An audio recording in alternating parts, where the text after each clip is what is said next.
Out here, in a flooded underground parking lot, I found something unbelievable.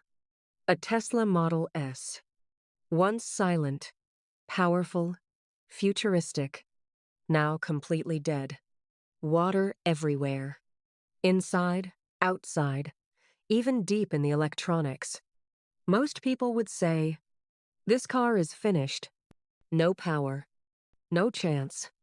No hope. But I didn't see a dead car. I saw a challenge.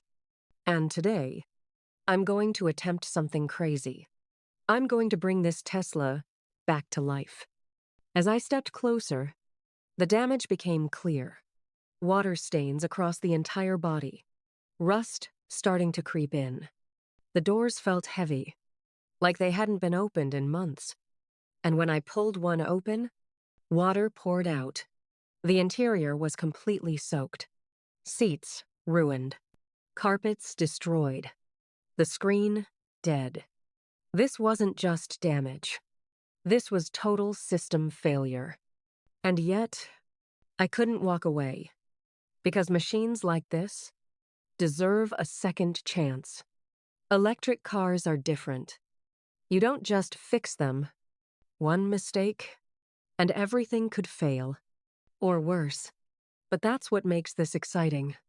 Because no one expects this to work. Which is exactly why I'm doing it. So we loaded it up, dragged it out of the flooded area, and brought it back to the workshop. This is where everything changes. First step, remove everything. Seats came out first. Heavy, soaked, dripping water. Then the carpets. Completely destroyed. Underneath, even worse. Water trapped deep inside the structure. Next, the dashboard.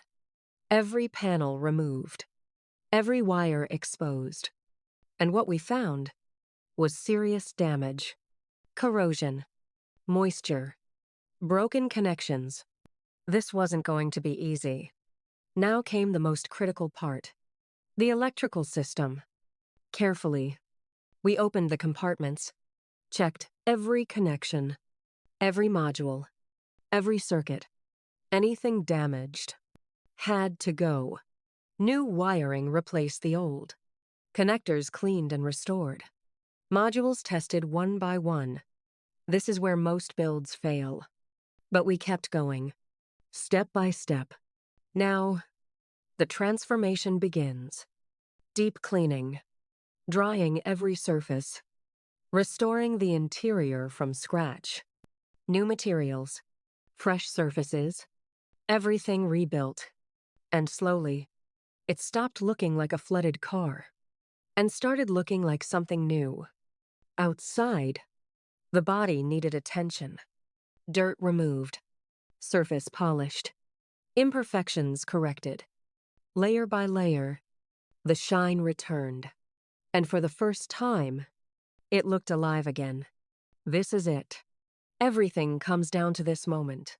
I sat inside, hands on the wheel, took a deep breath, and powered it on. Nothing. Silence. For a second, it felt like failure. Then, the screen lit up. Lights came on. Systems activated. It worked. After everything, it actually worked. We took it outside. Slowly, carefully. The car started moving. Smooth. Silent. Powerful. Just like it was meant to be. From flooded